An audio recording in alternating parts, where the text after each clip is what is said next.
going to start up again. And I'm happy to introduce you to our next two speakers, Dr. SMITA GARG and Dr. Wendy Nethersole, Reverend.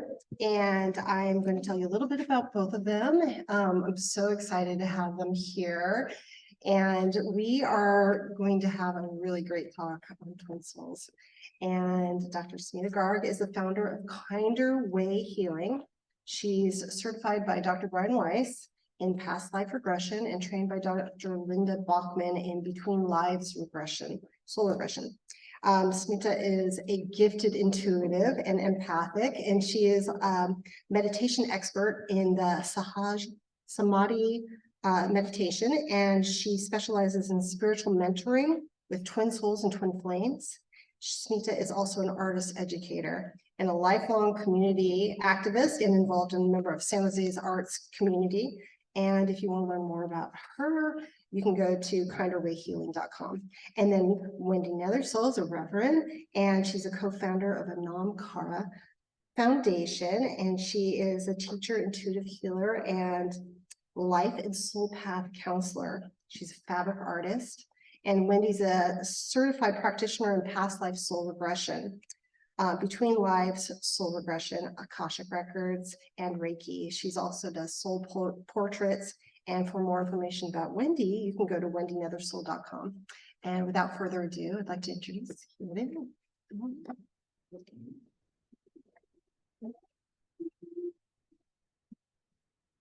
Hi, everyone. We are really excited to be here. I'm SMITA, and this is my dear friend, Wendy. Yes, and hello. My name is Wendy, and we are delighted to be here to co-present today. So we would like to begin with a homage to all our teachers who are living and not in body, teachers who are in spirit and helping us, continuing to help us. So this is a very beautiful prayer for peace, or it's called Shanti Mantra from the Brihadaranyaka Upanishad, which was written in 7th to 6th century BC. Om Asatoma Satgamaya Tamasoma Jyotirgamaya Mrityorma Amritam Gamaya. Om Shanti Shanti Shanti. Lead us from the unreal to the real. So this is a prayer to the divine, to lead us from the unreal to the real. Lead us from darkness to light. Lead us from death to immortality. Om, peace, peace, peace. And there's a reason we say Shanti 3 times. Peace within us, peace in our world, on earth, and peace in the entire universe. And so today we would like to begin with a prayer for peace in our entire world.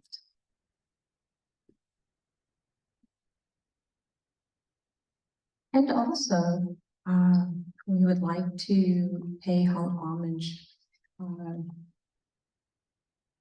to the masters of wisdom, who are, of course, all of our teachers. They have dedicated themselves, these masters that once lived on the planet, but over many, many lifetimes have ascended into the multi-dimensions, and they have dedicated themselves to the evolution of humanity, of all life on this planet.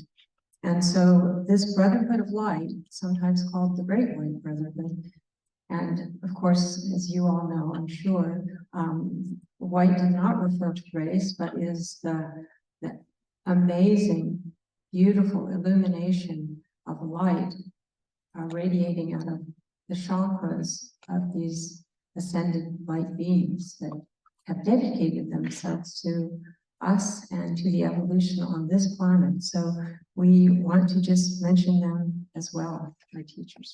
And so what are split souls? Multiple holographic aspects of the same soul currently embodied on the planet. So what we're going to go into detail But basically, these souls can be incarnated in multiple realms simultaneously, living parallel lives, incarnated on the earth plane, living overlapping lives. So difference between past lives and split souls, a parallel life, would be that we're talking about souls that are born into bodies overlapping in your lifespan, basically. If we think of humans as 100 years or something like that, you wouldn't have the same birth date necessarily, but you would be born into a number, you would be choosing to come into a number of, be embodied on planet Earth is what we're mainly going to be speaking to. So in a nutshell, that's kind of what that is overall what we'll be speaking to in more detail.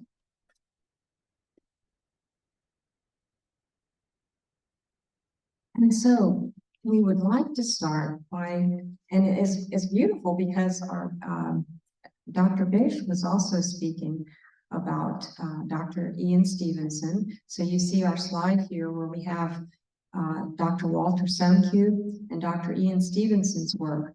This body of work is so incredibly important because, you know, when they were pioneers, and there were other pioneers as well in reincarnation research, but the body of work that they dedicated their lives to began way back. Dr. Stevenson was the founder and director of the Division of Perceptual Studies, as it says here at the University of Virginia School of Medicine. He worked for over 50 years and on the studies that he's very well known for, where with children, mainly children, there's a great body of work where the children had spontaneous memories of reincarnation, and the significance here was that he was able to validate much of the information that came forward from children where they would have no idea that these individuals living all around the world, different lifetimes, that they spontaneously knew their names, places of birth, intimate details that only someone living in that body would know. So we're talking about bridging this gap between science and spirituality with factual information that can be validated. So here we have, with both Dr. Walter Semke and Dr. Stevenson, MDs with excellent credentials, which once again was important at this time because in the beginning, when a lot of this was coming out in the West, it wasn't part of a religious upbringing per se. In the East, there may be, for instance, in the Indian culture, this is something that was pretty well accepted, and you grew up with this as a belief system. Not so much in the West at this time. And so the body of work that Dr. Stevenson had was extremely significant for that reason. Now, Dr. Walter Semke was the individual who coined the term split souls. It had been, Dr. Stevenson might have referred to parallel lives, but Dr. Semke in the year 2000 coined the term split souls, and he actually spent a whole day. He didn't meet, he knew about Dr. Stevenson's work, but he did not meet him until one day in 2001. He went to the University of Virginia and spent a whole day with him, and immediately was so drawn in with the work and decided that he wanted to dedicate and support Dr. Stevenson's work in a big way. Dr. Semke really didn't start looking at and investigating past lives. He was more traditionally based for a while, but more and more he became very curious about his past lives. So as he began studying with some individuals and really went out on the edge, I think, for someone with his background, which is wonderful, by deciding to work with mediums such as Kevin Ryerson and some others that are well known in the field, because he did say a couple of interviews we were reading, and he mentioned, I don't have the same gifts. I'm not able to tune in as a channel light. And so he particularly wanted to work with some of these gifted individuals that were available to him that he felt had excellent reputation, so that he could go further into this. So that the two together collaborated, and if you're interested in the details of their work, certainly, as we saw, there are many, many books that Dr. Stevenson has written and published that are available. The same with Dr. Semkyu. So in particular, he, for instance, the book Born Again, I think was written where he took the concept of reincarnation and then took at least 10, I believe, of Dr. Ian Stevenson's well-documented cases and used the postulates he had developed and used those cases to further illustrate.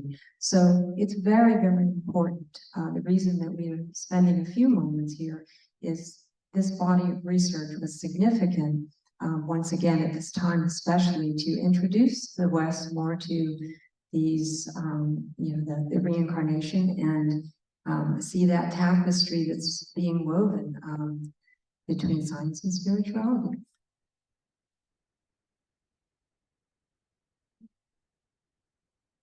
And it's important to note that in Dr. Stevenson's work, Dr. Semkyu was able to find instances of incarnations which the same soul had overlapped lifetimes. And that is why he coined the term split souls. So basically the same soul was found in two separate bodies, animating two separate bodies at the same time. So this was, at that time, I believe, a fairly revolutionary idea. Both Wendy and I had the opportunity to study with Dr. Linda Backman and train with her. And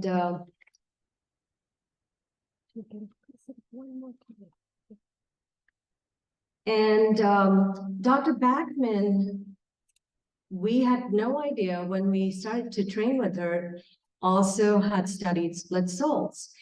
And so in her book, The Evolving Soul, Spiritual Healing Through Past Life Exploration, there's a whole chapter on split souls. And there's a beautiful saying by Swami Vivekananda that those of us who are from the Indian diaspora will recognize his name. And this quote is actually there right at the beginning of Linda's chapter, and it's really beautiful. And it kind of sums up this whole idea of what self-discovery is and what self-realization is. You have to grow from the inside out. None can teach you. None can make you spiritual. There is no other teacher but your own soul. So we would like to recognize our teacher, Dr. Linda Backman, for introducing us to the subject of split souls. And we will refer to her work from time to time on the subject of split or simultaneous incarnations. And the chapter is in her book, and you're all welcome to buy that book and read it for yourself. And now passing it on to Wendy again. Thank you, Smita. And so it's wonderful. I do highly recommend the book because she goes into a lot of detail with split souls, and it will help to, you'll have greater understanding in that respect with those details. So may we have the next slide, please?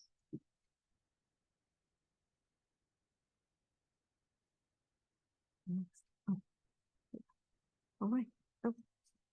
Still my turn. Thank you. Sorry. Okay, so just a little bit about Dr. Linda Backman. She is a psychologist by training, but she started to open spiritually after a very profound personal experience of losing a colleague, and that colleague started to come through, and she could hear him from the beyond. And initially she thought there was something wrong with her. But her husband, Earl, who is a professor in accountancy, University of Colorado, actually shared with her that he had had instances in his early childhood when he remembered his past lives, and he truly believes it's an area that could be explored.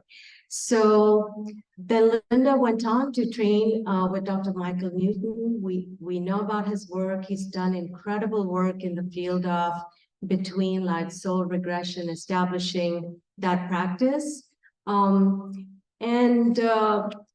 One of the ways Linda has really impacted our work is because her body of work talks about souls that are not necessarily from the earth plane.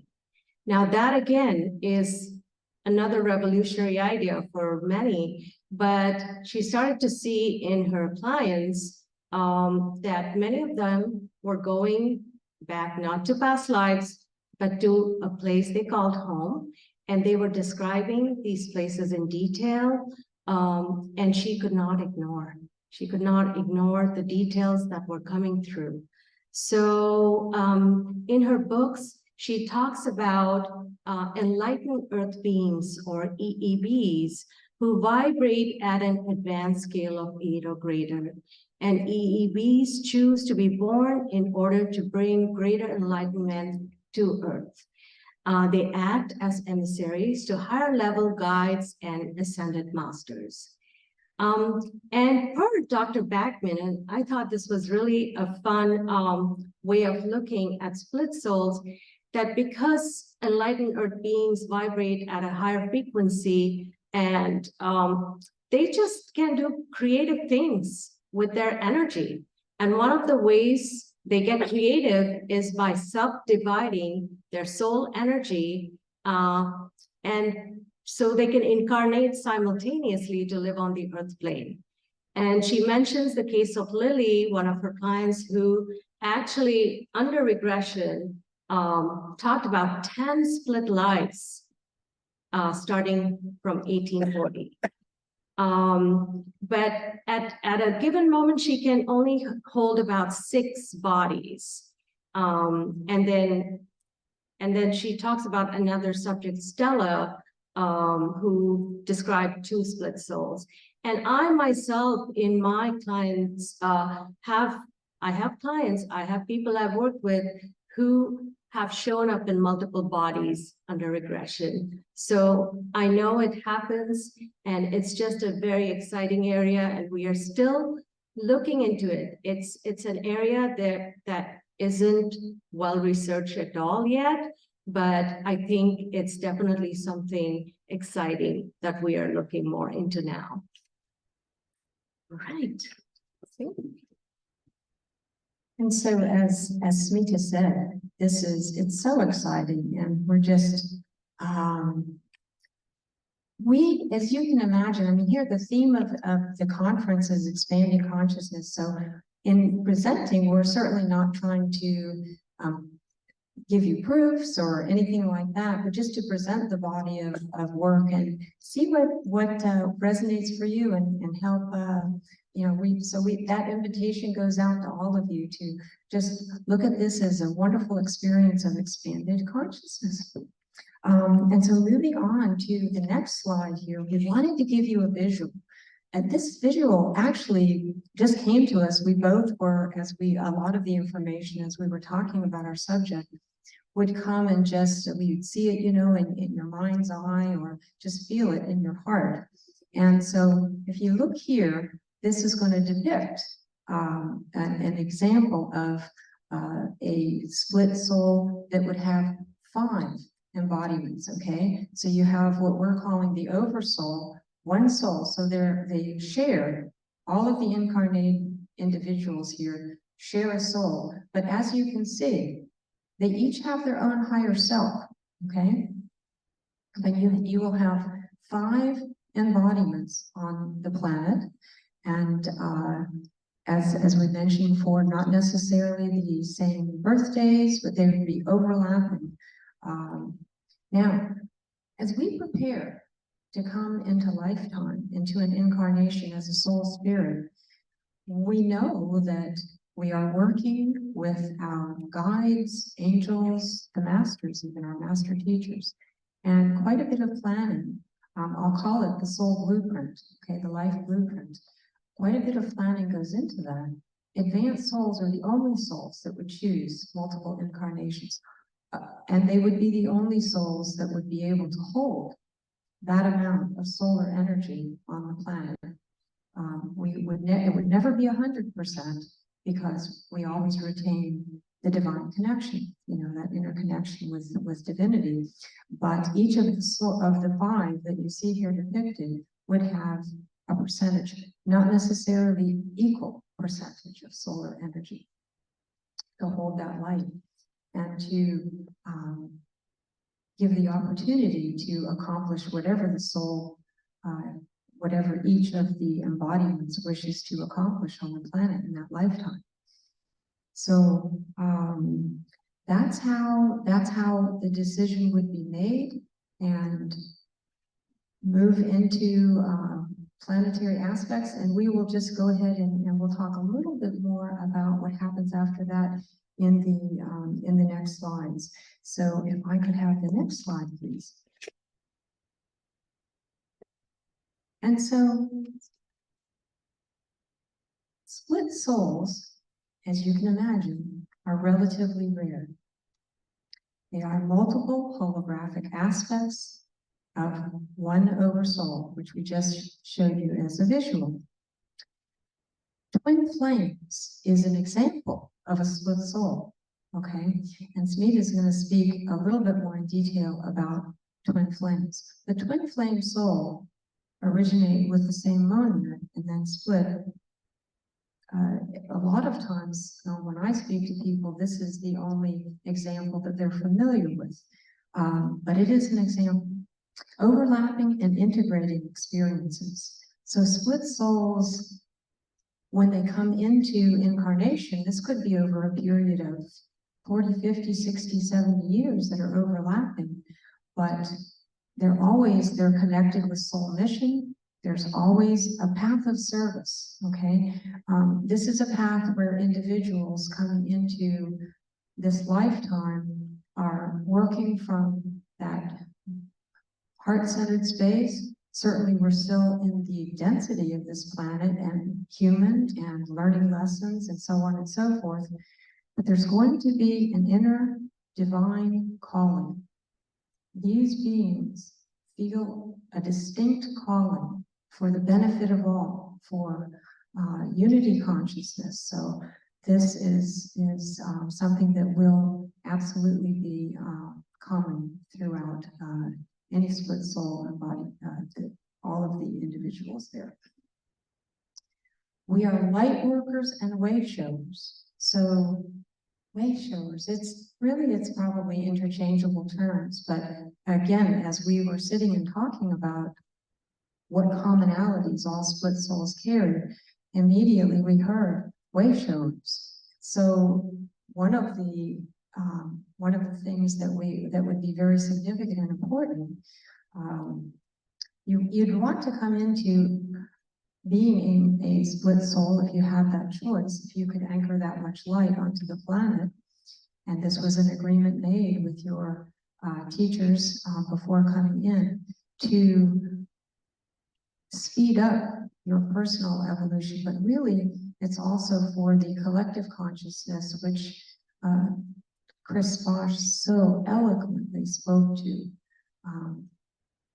And so light workers and way showers to light that path to, and with each step of the way, with each choice that they make on the planet, radiating light, first loving yourself, and then learning to radiate it out, create the creative gifts. So that's, and what split souls are. Yeah. Yeah, Wendy and I often, while we were working on this presentation, we often joked about, gosh, one life is hard enough. Why would you want to show up in multiple bodies? and lived through multiple challenging lives. But, you know, sometimes when a soul decides to send multiple splits out, it is truly to challenge itself to grow. And that's at the heart of it. But also at the heart of it is like what you said, Wendy, that they are here to speed up the process of enlightenment for the collective. Because as we all have experienced, the wars, the trauma, everything just keeps growing. It just keeps growing. At some point, humanity has to look at itself and say, is it even worth it? So what we've seen in research, and also Dr. Backman's research, that there's more souls showing up on Earth from other advanced cultures, incarnated in human bodies to help speed up Earth's ascension. So, and split souls are part of that whole plan to help speed up our collective enlightenment. So I will move on to the next slide. One more time. And this is just a mention of a soul, and a soul that is essentially has the ability to split in two exact opposite polarities. So every soul is, by nature, has feminine and masculine polarities, which are combined. So each one of us has a feminine and masculine aspect within us. And in case of twin flames, because this is a term being used a lot nowadays, and some of the folks I've worked with are twin flames, so I've been able to collect this information. Next slide. In case of twin flames, what happens is it's about how the split happens. So if a soul decides to send its masculine and feminine aspects separately.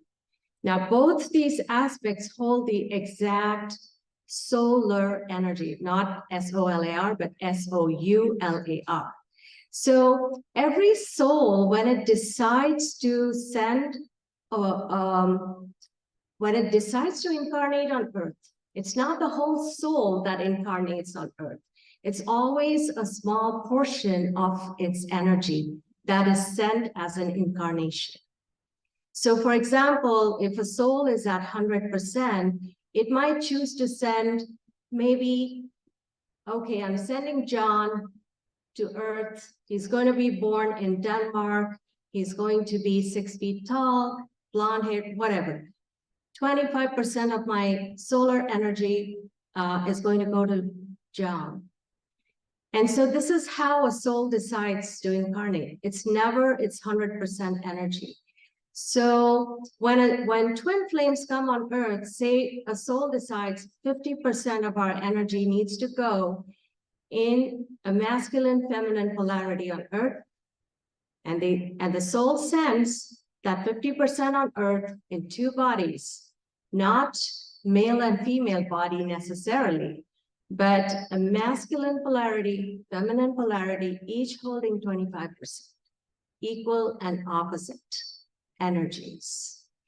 And that's what happens in the case of twin flames. And this is why when twin flames are incarnated together, it's a very, very strong magnetic attraction, and it's a very intense relationship. It's not like a regular love story, because it's not meant to be. It's always about bringing to balance the feminine or masculine balance, not just within yourself, but also on the earth plane. So they always come on a combined mission. And the mission is to bring greater balance on the earth plane. So that's what I wanted to share about twin flames. And the thing about them is no matter where they are, they may not be born in the same area, same region, same, time period, but whenever they exist together on the earth plane, soul level, they are constantly communicating and integrating their experiences because they are really here on a combined mission. So that's what I've learned from my research. So, and the next slide just is about how they show up on the earth plane. Now, someone could have feminine polarity, but could be born in a male body. And someone could have a masculine polarity and could be born in a female body. Or they could both be males, they could both be females. It can work in any combination. It's just what polarity you're carrying. And that is about twin flames. Now back to Wendy. Thank you. And I think that SMITA probably mentioned this, but the one other thing that often is a question about twin flames, once again, it is rare to have both incarnate at the same time. It might be that you still have one or the other of the polarities that is on the other side of the veil. They are always connected, however. So if there is a choice to incarnate together, that would be when we would consider them split souls. Wonderful. So who are split souls? Why do they come to Earth? Why are advanced souls incarnating on Earth now? Well, as we mentioned, to assist in the evolution of Earth, to speed up the evolution of Earth and the opportunity for individuals to have much more rapid soul growth. Always they function as earth-based emissaries of the master gods, the brotherhood of light that we spoke of before. They are expected to operate based on humility and not ego. And this is a path of service. As I mentioned, it's a lighted path. It's a beautiful path. It's a heart path. All are working to reestablish divine love on Earth. And I think certainly that's something that all souls incarnate on Earth, of course, are working towards. But this is an intensity. There's an intense calling here with split souls to balance the divine masculine and divine feminine. We're moving at this time, we know, out of what I would call the patriarchal age into more solidly into the Aquarian age. Moving, I sometimes it feels to me like we look around and the patriarch, thousands and thousands of years are kind of crashing and burning before our eyes. What's going to replace that? We're being called, all of us, to listen to the call of the light, our heart, to support each other. I think, once again, with split souls, working so beautifully with that creative soul energy. We all have creative gifts. We are all born into the world with amazing creative gifts that are God-given. We're meant to share them. We're meant to share that light and that love on the planet. And so moving into this Aquarian age, this is something that I think is a felt sense.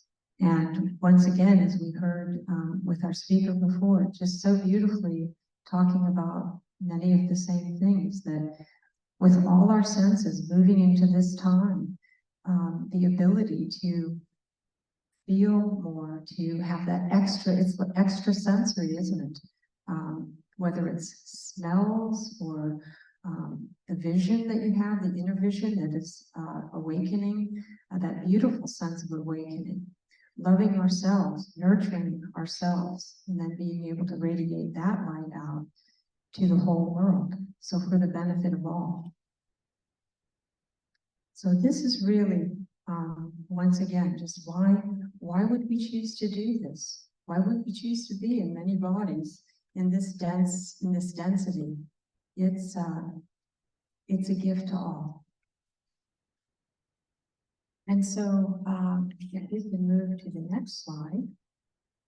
We wanted to show you because, once again, we have lots of questions. Well, you're talking about advanced souls and split souls. What are we talking about? We've got a planet of 8.1 billion people right now on planet Earth. Well, about 5% is what the research is showing are advanced souls. Of what Linda Backman in our classes with her training and her experience of over many thousands of people that she's regressed, she was looking at approximately 5% coming in as advanced souls. I think that's what we put at the bottom here. These percentages are approximations because, as with all research, it's fluid, right? We're living on this beautiful planet, all of us, with every single breath we take and the decisions we're making. These things are shifting and changing. So at the moment, our understanding is approximately 5%. Now, soul origins, and I don't think we really spoke too much about origins before, but once again, our understanding is that we have the enlightened earth beings, earth-based souls, meaning the earth-based souls, 3%. By far, they're a greater percentage. There are more numbers here that are advanced souls at the moment of the 3 origins that we currently know about and are studying. Earth-based, meaning home planet, is Earth, okay? There may be a couple of incarnations that have been interplanetary, but by far the majority are on Earth. Interplanetary souls, about 1.5% of that 5. Interplanetary souls, their origin, their home is going to be not on the Earth, okay, off planet. And many places we may have heard of, Sirius, different stars or galaxies, many places we haven't heard of. So 1.5%. And the angelic realm is the rarest to choose to come into embodiment. The angelic realm souls are only about 0.5%. We know that all of this whole group are going to be the ones that choose to have split soul incarnations, and it's just a beautiful study to look at each of these and see how they choose to come in and what their paths are. It's difficult if you're not used to this planet, as we know, to embody here. The density creates special difficulties with diet, perhaps, or just being in a physical body. Emotion, sometimes people just are so empathic, it's extremely difficult to be in the human body with such heightened emotions. So many different challenges for these advanced souls. But these are the percentages that we wanted to share with you so that you would have some idea of the numbers that we're talking about and also the rarity. And all right, so if we could move to the next slide, please.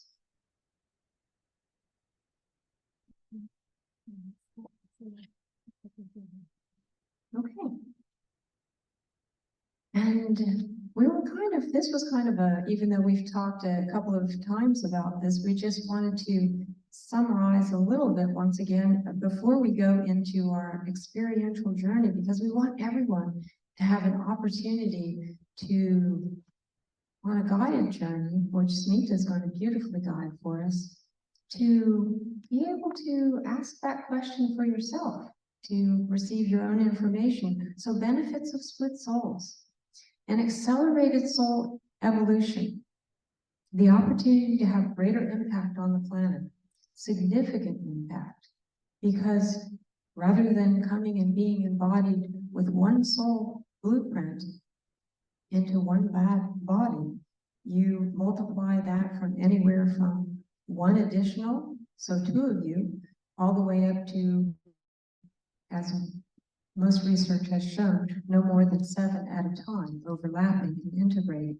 So between 2 and 7 bodies at the same time. And what a benefit to be able to accelerate your soul growth, but also to be able to contribute to the collective consciousness and increased and ascended vibrations. So the opportunity to have a much greater impact on the planet, and we're all, of course, creating unity consciousness, but that recognition of that light, the recognition of the light within, is so important. And as part of that recognition, then knowing and being able to radiate in a more conscious and aware fashion out to the universe, to all humanity, but not just humanity, to all of life, including Gaia, because as we know, Mother Earth that supports us beautifully is a living being. And so we include Gaia in this as well. So thank you for this. And now I'm going to turn it over to SMITA, and she's going to be leading us on a beautiful experiential journey. Thank you, Wendy.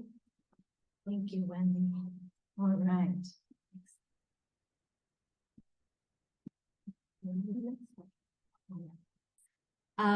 So everybody, you have a glass of water with you. Just get some water. If you don't, just take a minute to grab some water.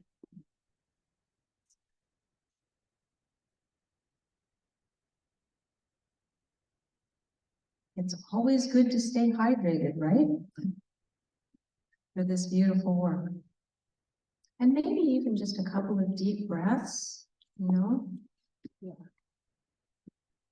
And we'll do some deep breathing at the start of the journey. And once everybody's back, I'm going to request Sister Mari to start the process off, call on our guides with her bowl.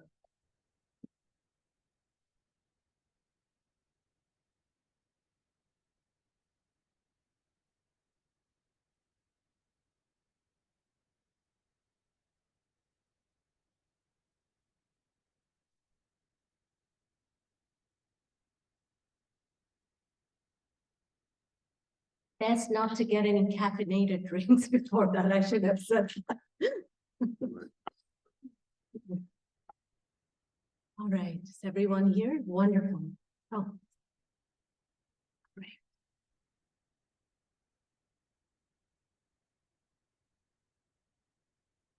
I'll just wait for everyone to get back here.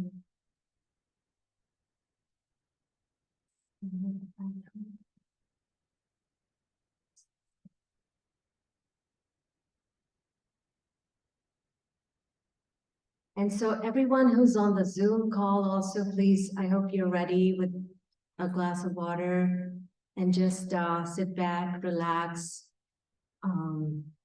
and just listen to my voice. That's all you have to do.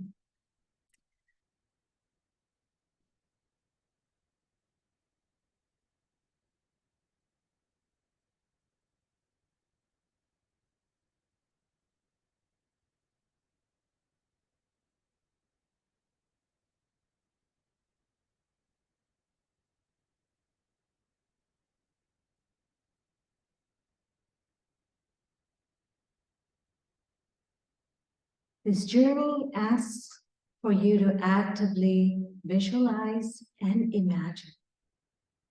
Some of you may see things, some of you may hear, feel, sense, or intuit. No matter what you experience, it is valid, it is good. And if you do not experience anything, but feel relaxed at the end of the journey, that is good too. Whatever you need in this moment, you shall receive. So if it is rest you need, that is what you will receive.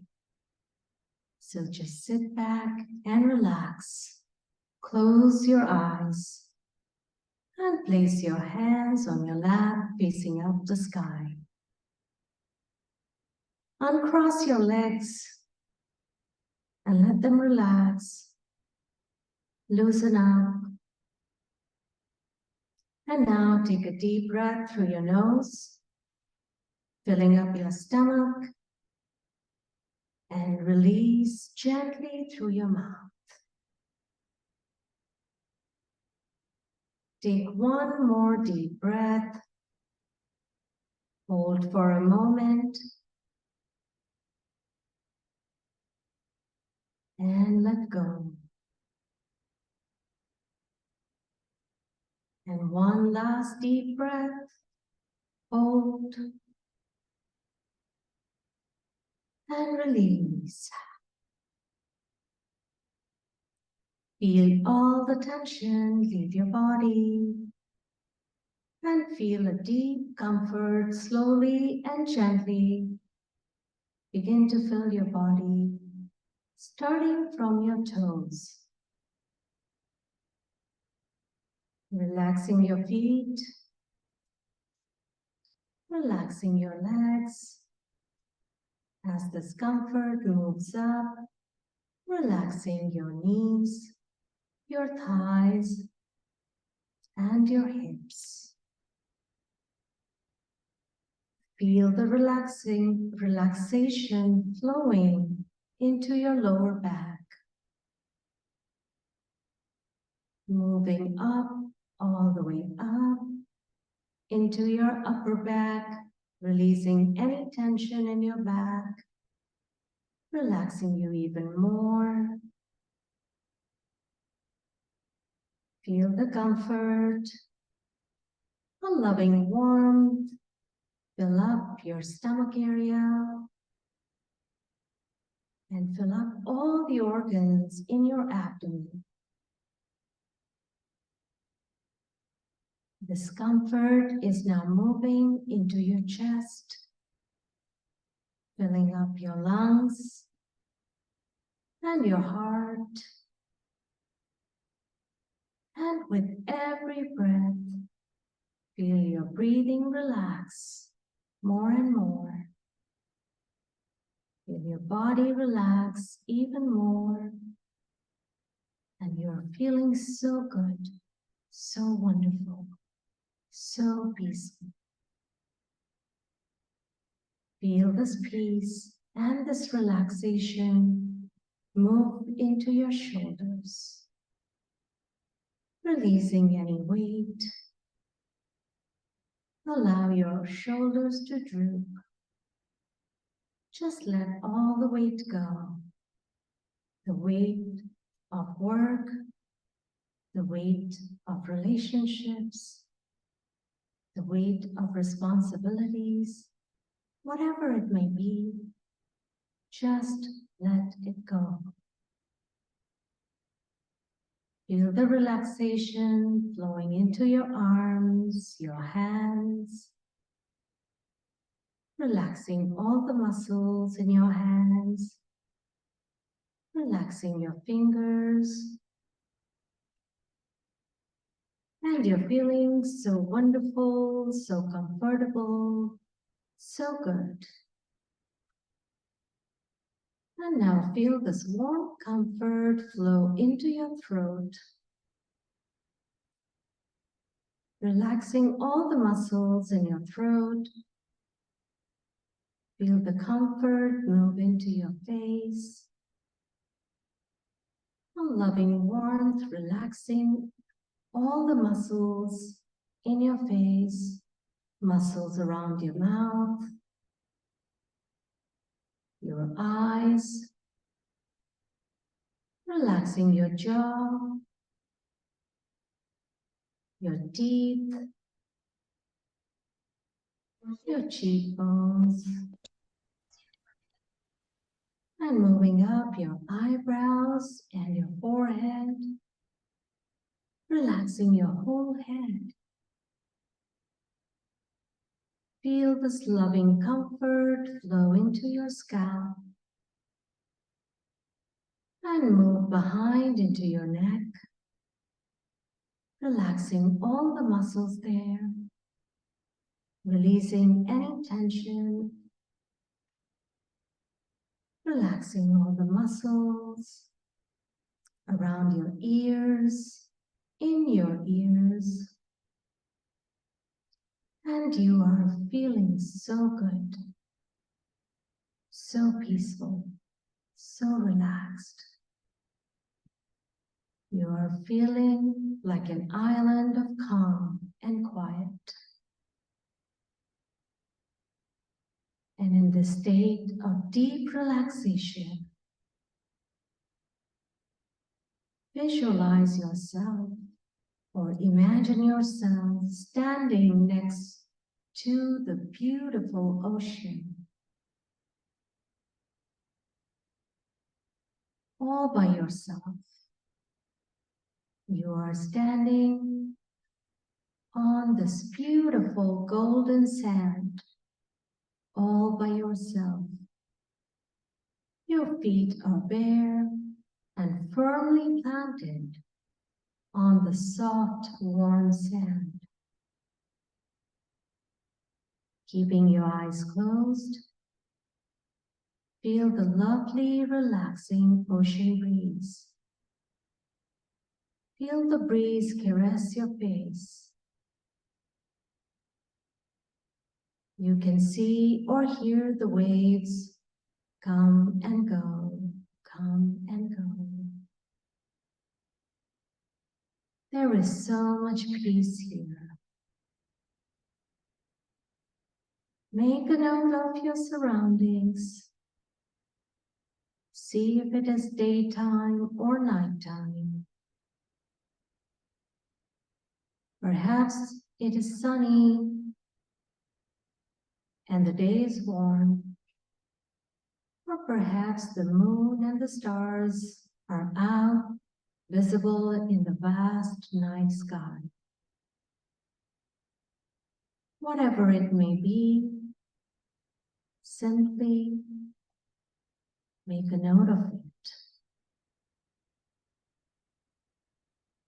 And note if there are any rocks and vegetation growing around, lying around the ocean.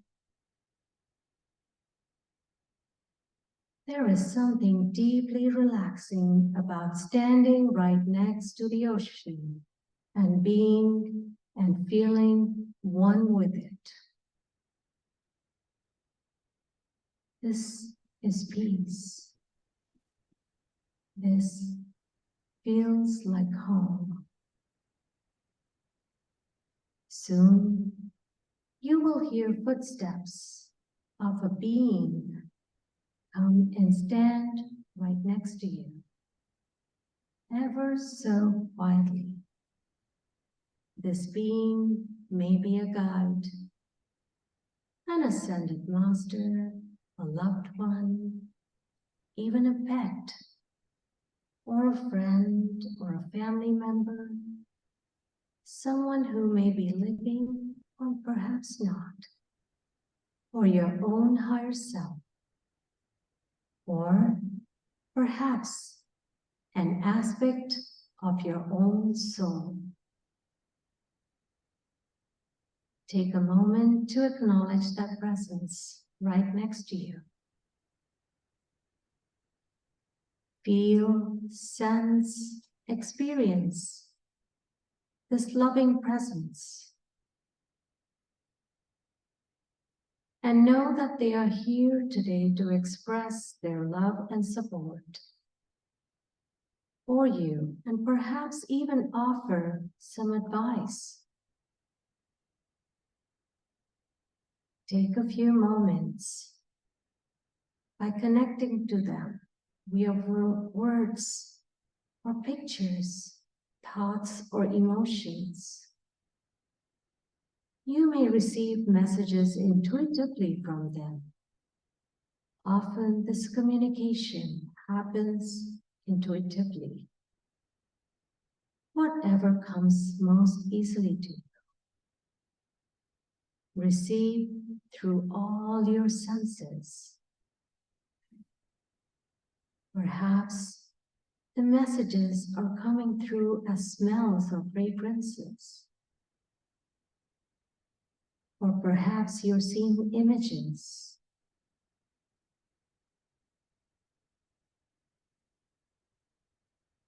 And if they are a loved one that you are aware of,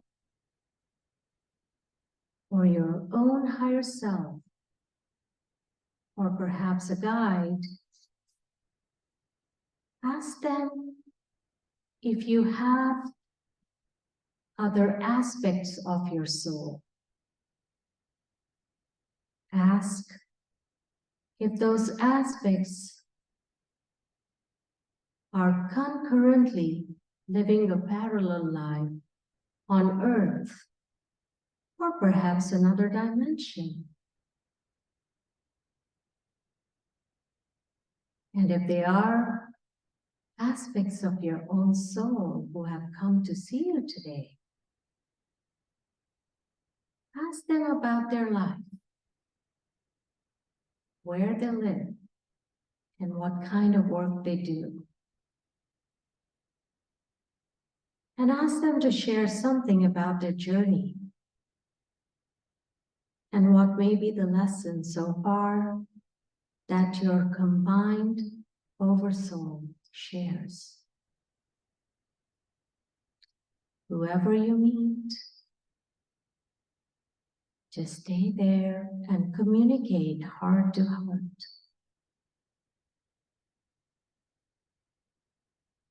Receive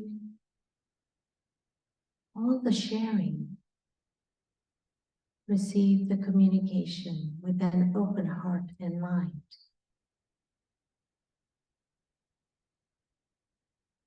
Feel, sense, and listen deeply to the wisdom, the loving guidance coming through.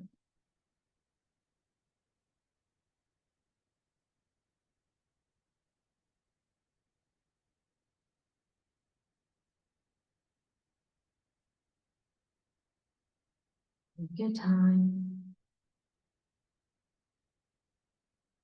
communicating with this being.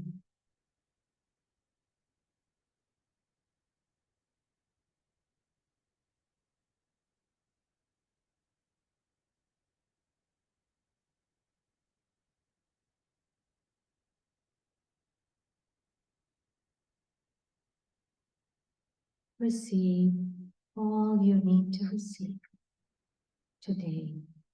Whatever you need will come to you.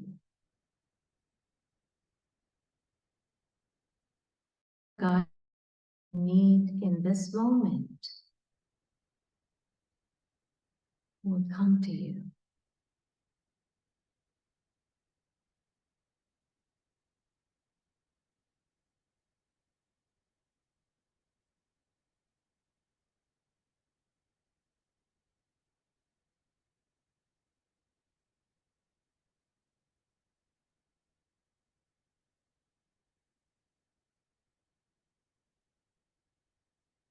And now it is time to take leave from this beautiful meeting, from this beautiful being who has come to visit you. Thank and express love to whoever came through for you. You may even give them a hug.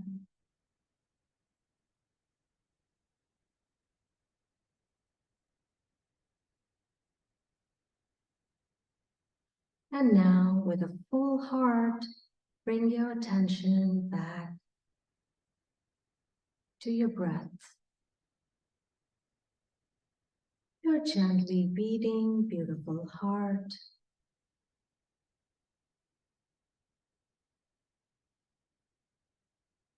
Thank your breath for allowing you to feel alive.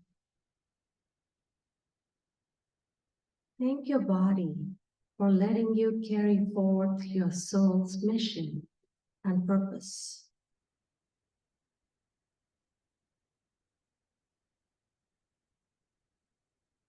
Feel the beautiful energy of this meeting move all through your body and fill it up from the top of your head and all the way down into your feet and through your feet into the earth.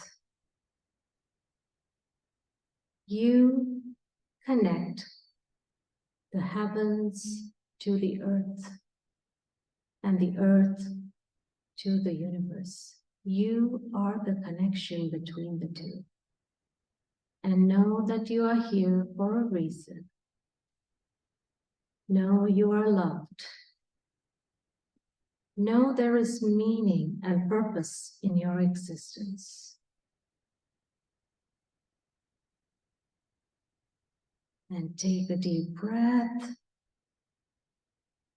and let go. And when you feel ready and complete, you may open your eyes. Take a sip of water if you need to. Jot down some notes if you have some paper and pencil.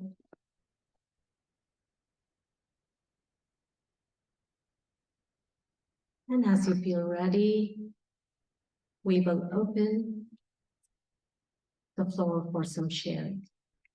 Thank you. Smita, thank you so much for that beautiful, beautiful, beautiful journey, guided journey for everyone. Wow. So just taking a few moments till everyone is back. And of course, with Sharon, you don't have to share, but we would be so, so happy if you would like to, because as we know, anything that you may have experienced can help to bring insight and understanding to others as well. It's always interesting to have a greater understanding of what's happening for each of us. And so I just also want to mention that as far as sharing, we can either bring, for those of you here, we can bring a microphone to you, or if you'd like to come up, you can stand here to share. Those of you in our wonderful Zoom room, we would love to hear from you as well. You can speak right from there, or let us know in the chat room what your experience is. So any of those opportunities are available.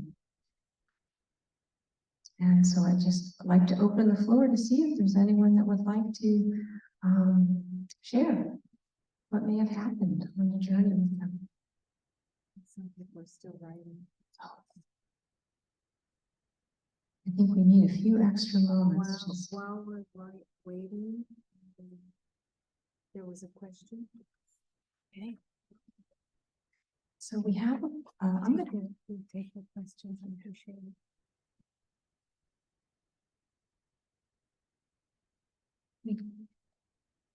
We do have some wonderful questions, and we'd like to answer those questions, but first we thought that we would go ahead and since we've just finished the experiential and have sharing regarding the experiential, and then we can go to the questions. We definitely have some time, so if that's all right with everyone. Just wait a few more moments, just let everybody finish.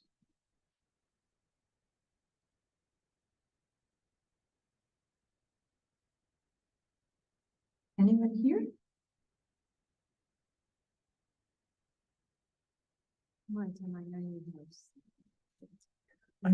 We would love to hear from you. Well, I was visited by my, Come here. oh, I don't want to. We can bring you a microphone. Would you like that? So we can hear you. Sure, why not?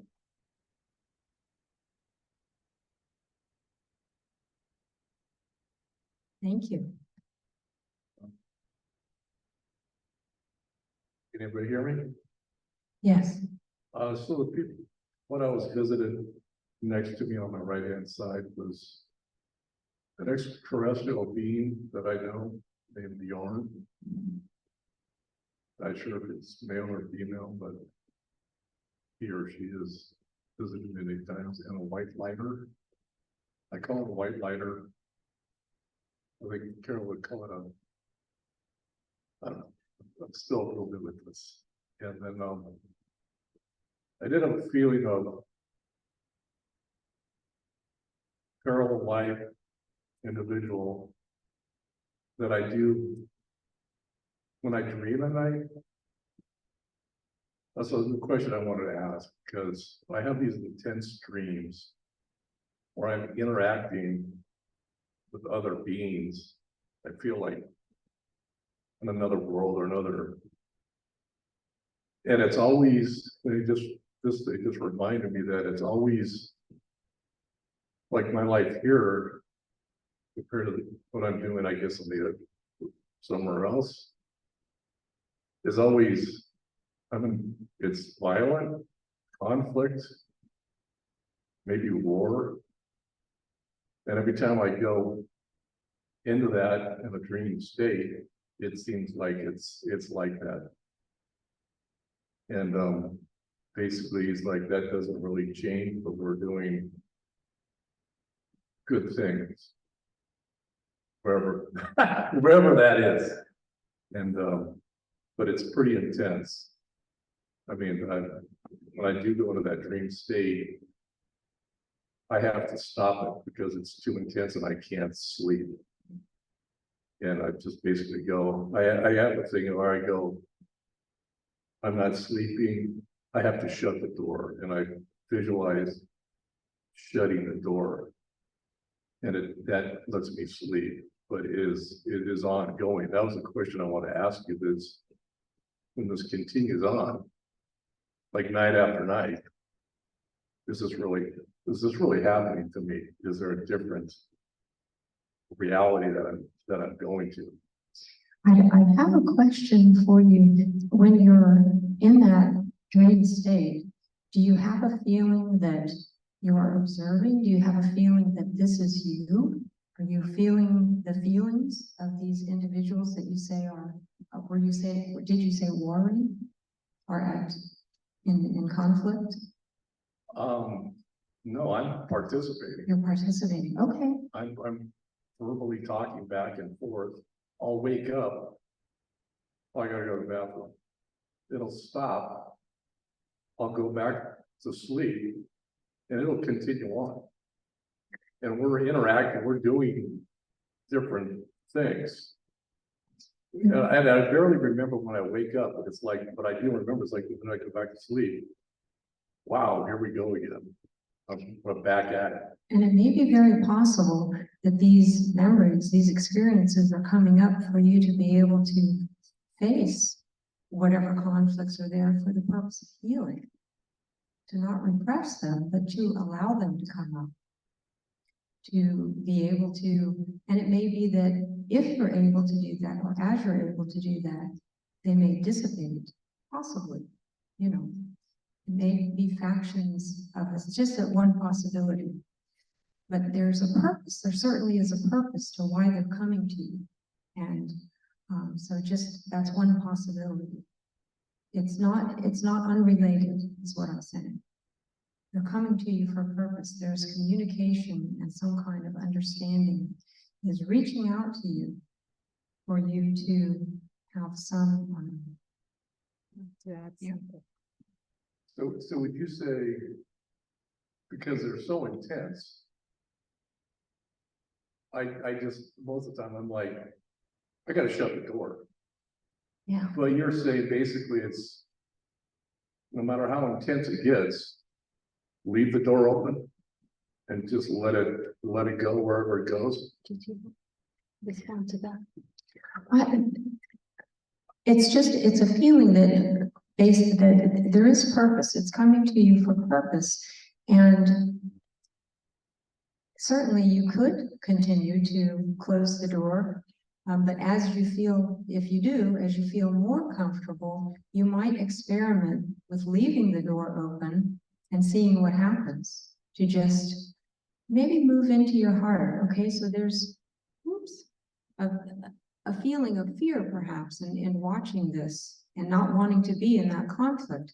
But perhaps you can soften that as you're, you know you're safe. This is a dream, but you can soften and move into your heart space and just ask for guidance. Ask for your guides to be there with you, and just open yourself to what is the bigger picture here. What is the bigger picture here?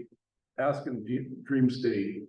Mhm. So what's the message here? Why am I in this? Mhm. What is What's the purpose? what is this being presented to me for, and why is it being presented multiple times? Why is this happening over and over?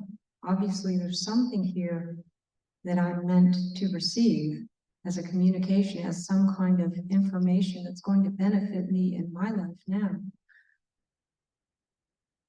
It's a possibility, and I think SMITA would like to speak to what you've just expressed as well. So a lot of work that we do as hypnotherapists or past life regression therapists is about empowering those that we work with. So what I would like to suggest is that you feel empowered to ask and say, I don't want any more of this. And if there is a purpose to this, then show me the purpose. If there's lessons here, then show me the lessons. So you can actively ask your guides, and they're responsible to show you and share with you what your purpose is for seeing these kind of dreams every night. Thank you. Yeah, it's interesting. Just when they just came to me, I mean, I do have this feeling. It's like obviously we know each other. When it was maybe several individuals, I mean, they were like laughing. It's like, dude, you know us, and it's like there's a familiarity when they come Right. back, like ongoing. And Right. then you can set the tone. You can say, okay, I don't want to see a warring scene. I want to change the scene to one where we are having a party.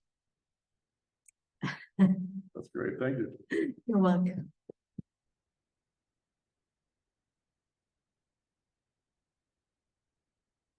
Anyone else would like to share? Anyone online would like to share?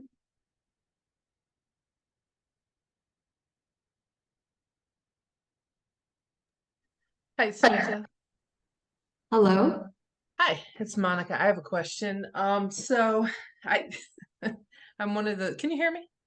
Yes, I can hear you. Yeah, I'm one of those people who can go like ridiculously fast into any type of regression.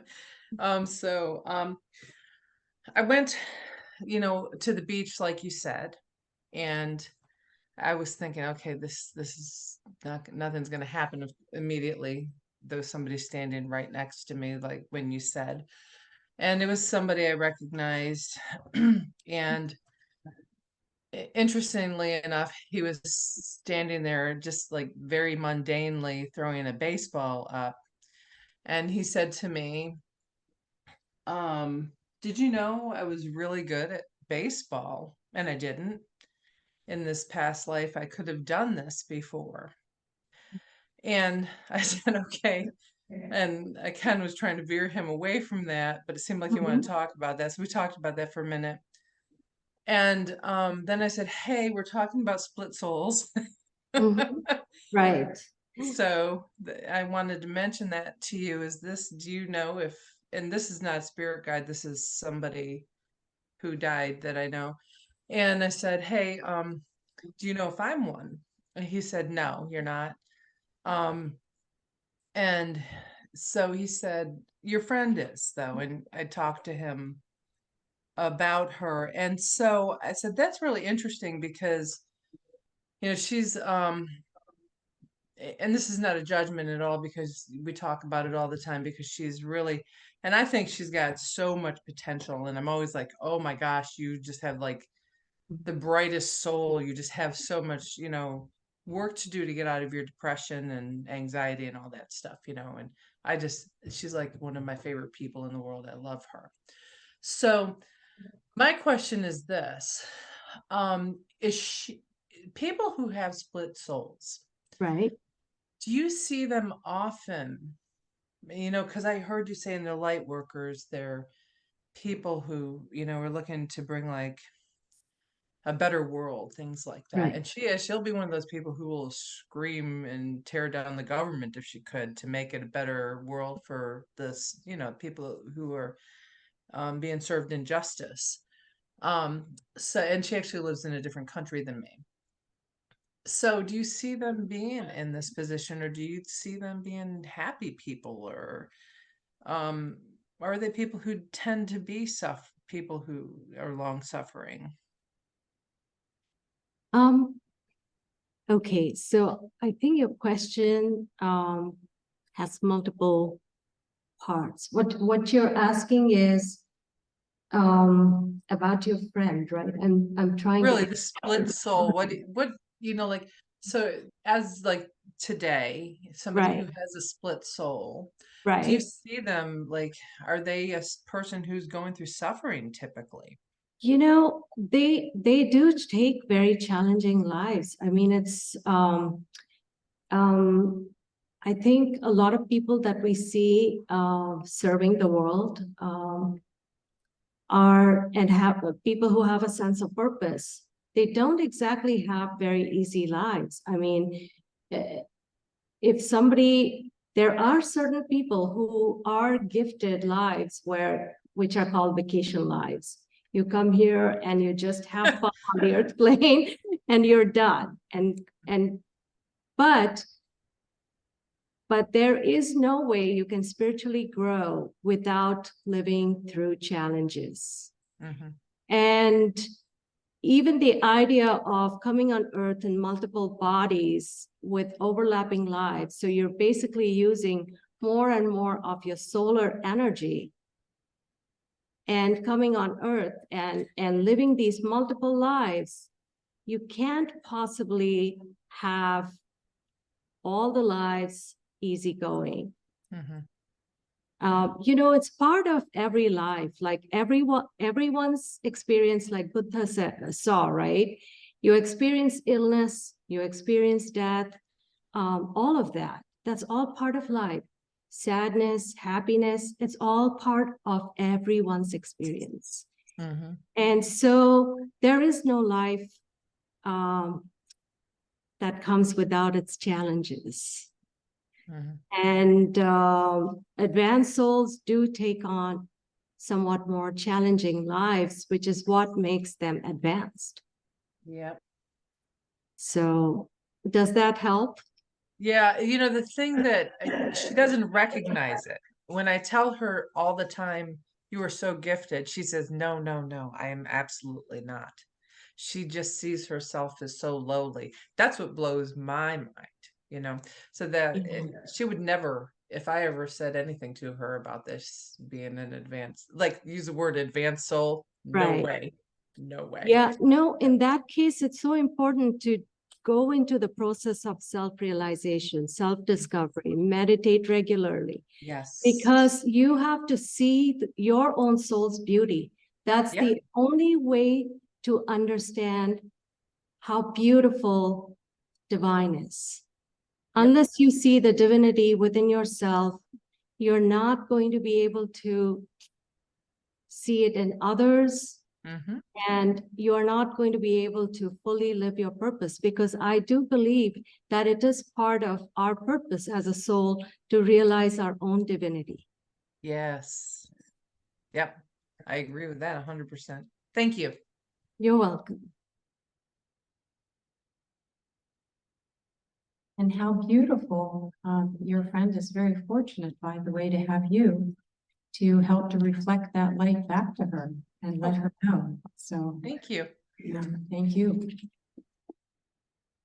So we have some other questions here. I have two very short questions.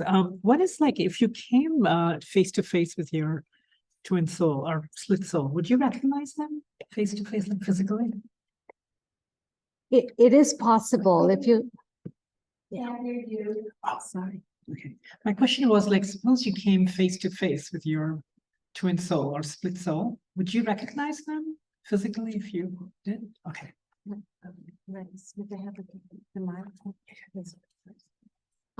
My response to that would be that yes, and maybe no. It just depends on the kind of interaction. And so usually looking into a person's eyes, you can recognize the soul. So you may feel a sense of recognition, but you may not know it's your own soul. Sometimes though, you can. The more aware you are, the more, sense that you have of who you are and more spiritually advanced you are, the recognition gets sharper. So, but then there are times, especially with split souls, I think we didn't say this enough, Wendy, that a lot of split souls are living around the world, living their own lives. They have no idea how they're connected to each other.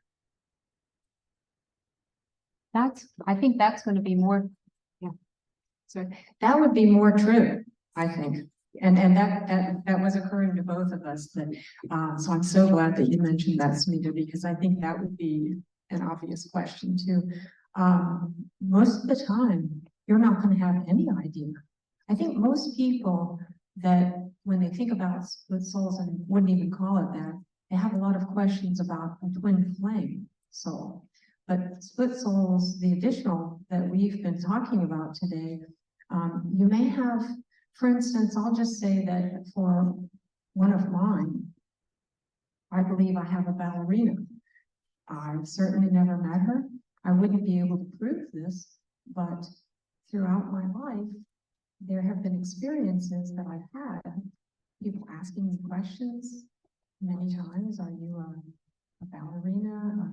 I have in my family, I've always had a ballerina that hangs in my bedroom. It just came to me as I started studying this a while ago, that I believe that she is a split soul. I've never met her.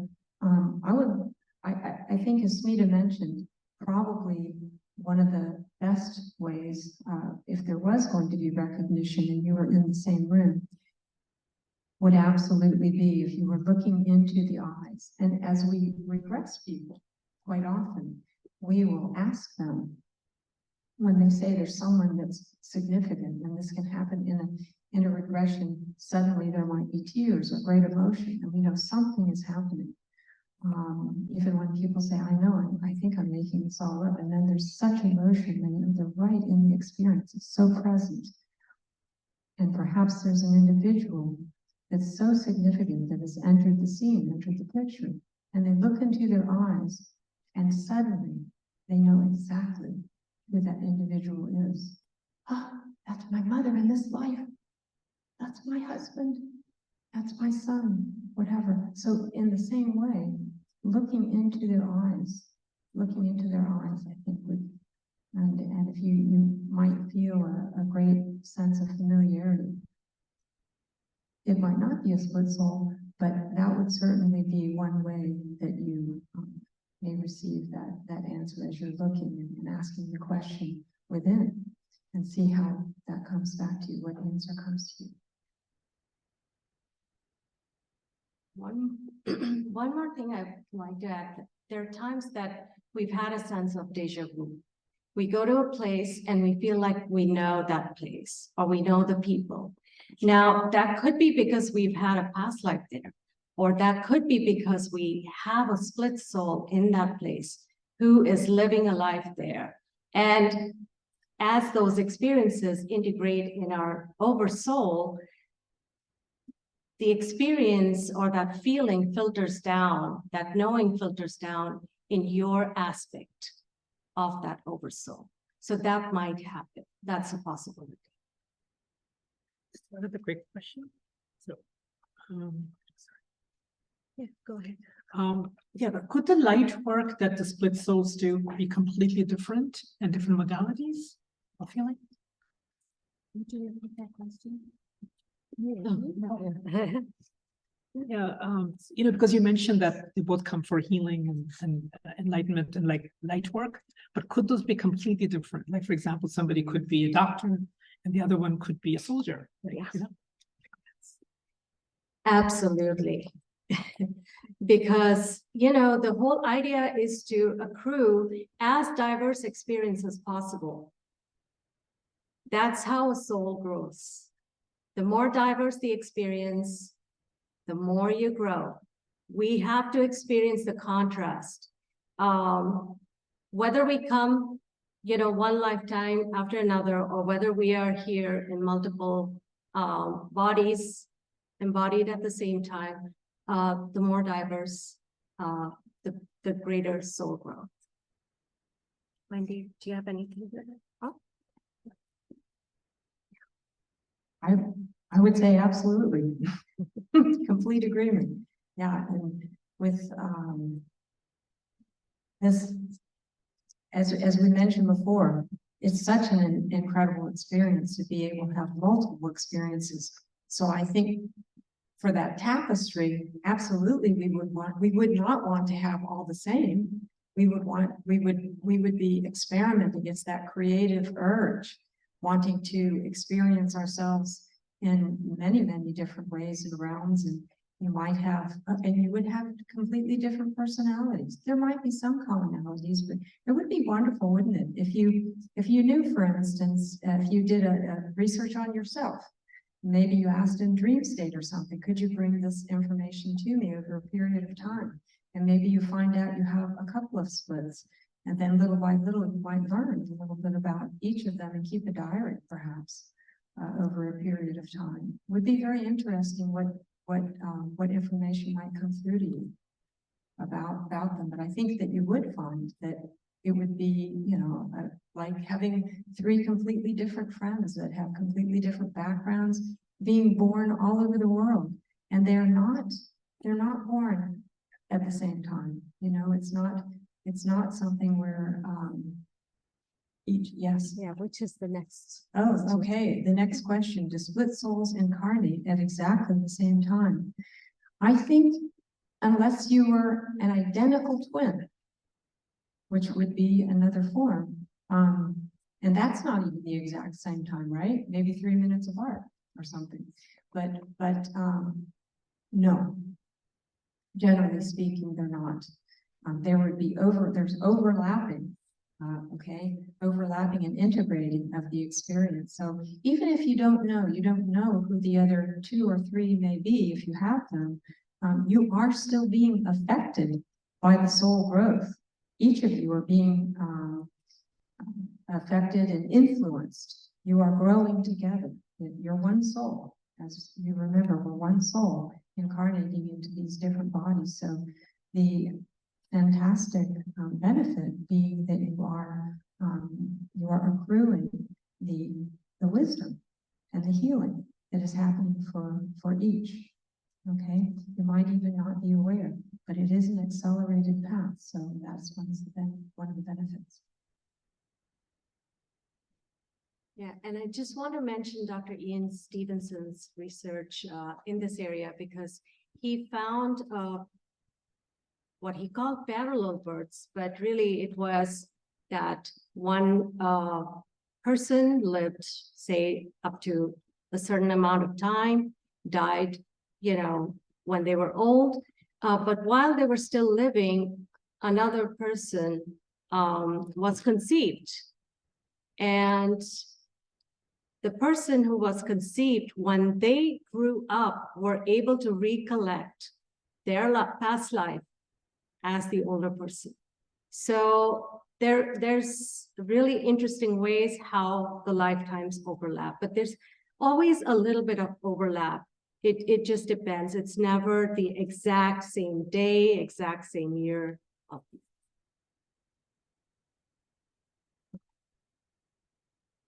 So this is wonderful. We have a couple of questions here, so we're going to try to answer each of them one at a time, and maybe there'll be some more as we're speaking. So this question is, can you talk a little bit more about each split having their own higher self? Absolutely. So we have the one soul, which we are calling the oversoul, the one soul, and each of the personalities, each of the incarnations, embodiments, does have their own higher self. And what we mean by that is you have that inner divinity that's connected to the to that inner wisdom. Okay. Now the higher selves are all connected. If you remember the visual that we had that showed the oversoul and then coming down into each of the higher selves, and the higher selves would be connected as well. Okay, but they are not. Each incarnate embodiment has their own distinct higher self. If that makes sense. Yeah. So think about this, that you have one soul that's been born as a soldier and one soul that's born as an astrologer. Now, you wouldn't want the higher self of the astrologer to be advising the soldier, you know, and predicting, hey, this is the date when war might happen, or whatever, right? Like, you don't want those mixed up. So when we talk about higher self, we are looking at the wisdom and the plan your soul, your specific aspect came with. And the higher self, your higher self is the aspect, is the part of your soul that guides your lifetime. So if the soul is living 5 lifetimes on earth, each lifetime, each person that you are needs specific guidance to live that lifetime fully and completely. You know, as a doctor, again, if you decide to become a doctor, you need wisdom and planning that is specific to help you become a doctor and follow that career. So I think there's a lot of intelligence in this universe, in the way things are, and we are only trying to understand. There's nothing that says this is how it is, but this is what we feel it is, because as a hypnotherapist, I get guidance from my higher self on how to work through a particular session with a specific person. And it's different for each person. So I can fully trust that wisdom that's coming through for me.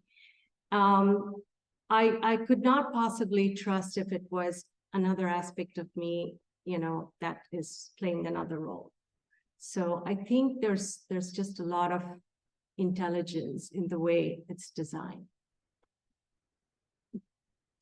Absolutely. Yeah. Beautiful divine intelligence. It's amazing. Okay, so we have, let's see, this one? Yeah. Okay, so this question that we have here is, have you experienced examples of multiple souls in the same body? I have read that advanced souls have joined our bodies to help us evolve to 5th dimension, to 5D. Okay, so I guess asking me specifically, have you experienced examples, or even maybe in my practice, of multiple souls in the same body? So Multiple souls yeah. in the same body. Yeah, so that's different. Okay, I mean, I'm going to say that what's coming to me is, it sounds, for an example, maybe a walk-in or something. I have had a teacher who specifically believed that, and explained this to us in great detail, not one that we've spoken about today, not a teacher we've spoken about today. His name is Ken Page, and is actually Twinflames, if you know Twinflames' nephew. But Ken Page is, he said that at one point he was driving a car and has no idea, some kind of an accident. And when he came back into consciousness, over the next couple of weeks, apparently his family thought he was a completely different person. And he felt that he had had the experience of another soul, which he believed was a pre-birth agreement as a potentiality. That if things got too difficult, if someone, this is his explanation to us as to why he believed this happened for him, that he was maybe veering off his life plan in some way, to some extent. So to assist in realigning, apparently he had had an agreement that another soul, with permission from his higher self, could, agreement between the higher selves, could come into his body. And then at some point, the other really kind of steps back and plays a lesser role. I cannot say that I'm so familiar with walk-ins in that way. I really have not had what I would call experience of that in my sessions. I've not had experience personally. So, do you want to add something, Smita? Yeah. Yeah, I do have somebody that I've been working with since 2018 who has 4 or 5 different beings, distinct beings that are part of his soul makeup. And he knows them really, really well, each one of them. And each time we do a session where we go somewhat deeper, he's able to pull them and those personalities, and he does not exhibit those personalities in his regular life, but they do come through when we go under hypnosis. And as a soul, he is what you would consider a misfit in this world. He's had a very, very difficult time, you know, but definitely meeting with all these different aspects of him helps him understand his purpose better. So, beautiful. Yeah, okay. And here's a question for me.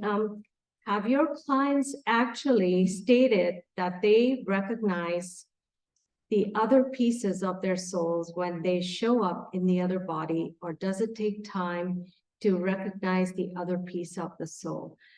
It just depends on the client. So each session, we go in with a certain intention. Sometimes it is what we focus on is what we get resolved in the session. And so the focus is never really that, oh, we want to see if we have other aspects of ourselves. And the focus is always that, you know, I'm going through this situation and I want to do something about it. I want to know the lessons behind this event that happened in my life. Or I've had a very difficult relationship with my mom and I want to see some resolution. It's always something like that.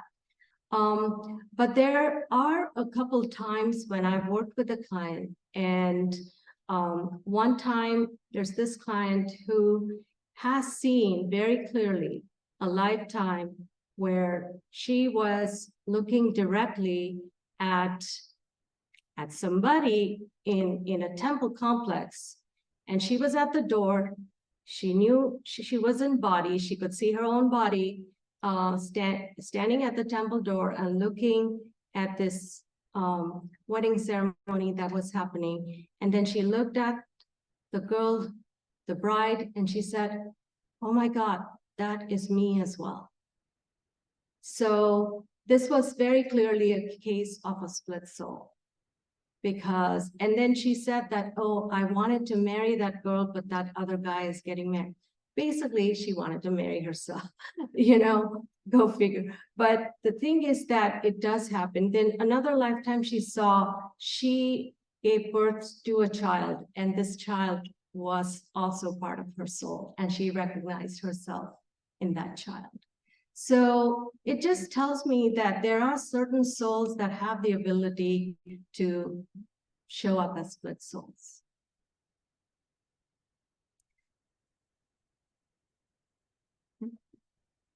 And right, so this particular question is, do split souls create challenges for people, multiple personalities?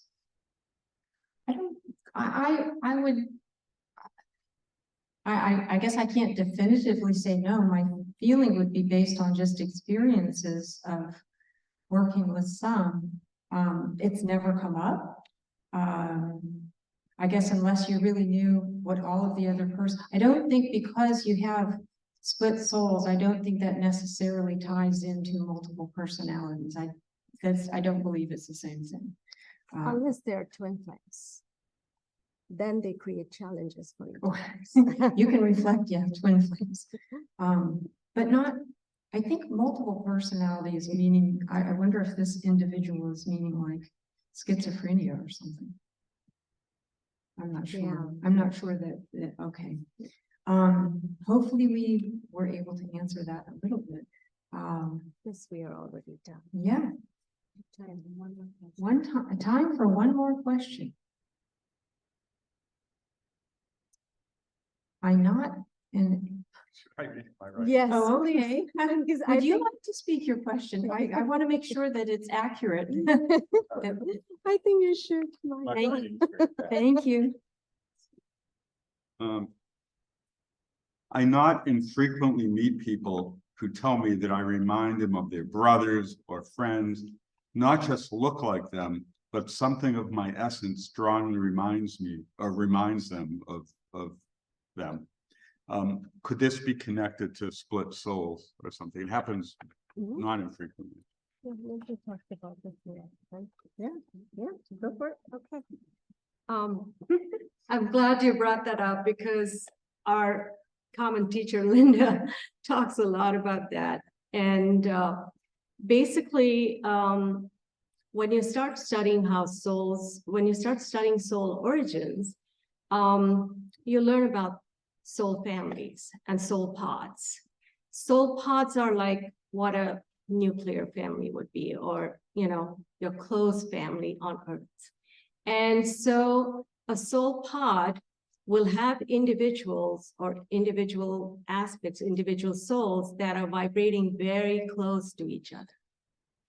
And sometimes when those souls are embodied at the same time on Earth, they'll gravitate towards each other. So that's one, that your energy may feel familiar to somebody, and they might think that, oh, you sound or feel like somebody we know. When it comes to facial features, if the facial features are similar, then there is a chance that you could be split souls. But again, we just need to do a lot more research into this and see how this phenomenon shows up. Again, I keep reminding myself what Linda says, that advanced souls are very creative with their energy. And so you just never know, you may be a dancer here and you may be something else there. I mean, but if you are in the same soul pod, then energetically and sometimes even physically, you can look very similar. So that does happen. Twins necessarily the same split souls or not? You want to come and ask that question? Okay. Yeah, Vishnu has a question about twins, like twins when somebody has twin children, right? No, they're not necessarily the same soul that has split into two. They can be two souls that made a pact. They made a contract before coming to be born in that way.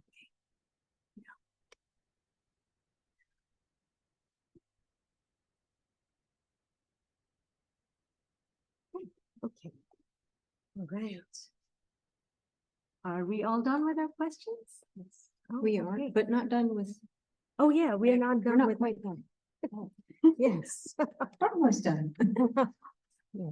Okay, so Yeah, we just want to Thanks. thank everybody for the wonderful thank you questions. so much for all of those fantastic questions and sharing. We really, really appreciate that you're willing to ask and to share. So thank you.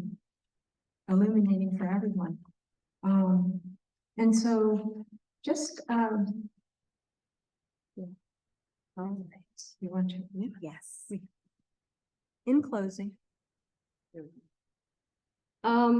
when we were talking and discussing split souls, we realized how split souls express, in a way, they are the microcosm of the macrocosm. So just like the divine sends out all, these sparks of its divinity through all of us, all over this universe, similarly, an oversoul that is empowered, has the energy to, will send small sparks of itself, embodied sparks on earth. It has the ability to do that. And to that extent, we are reminded of this beauty, the beauty of what we can experience together when we really do connect in our hearts. And there's this beautiful quote by my teacher, my first teacher, Dr. Brian Weiss.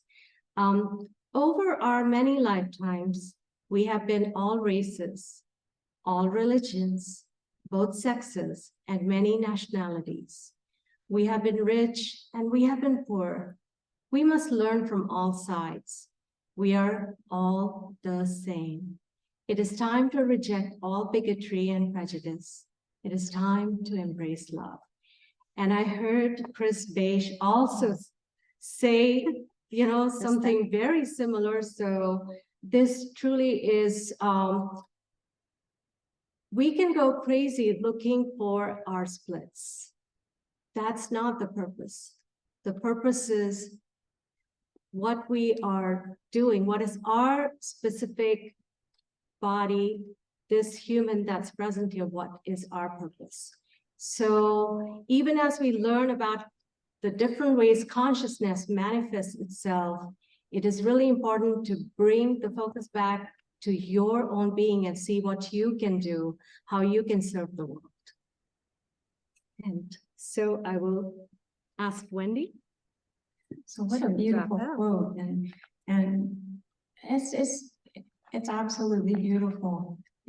When we feel, and really Smita just said this through Brian's quote, but when we've been all nationalities, when we've been everything, we're one. That's recognition at a soul level. We are all one. So heart to heart. I just like to say too, so reincarnation, this body of research that we've been speaking about today is so important, as it shows we are one. We must begin by loving ourselves, by recognizing our own light, our inner divinity. Then we are able to radiate that love out to others.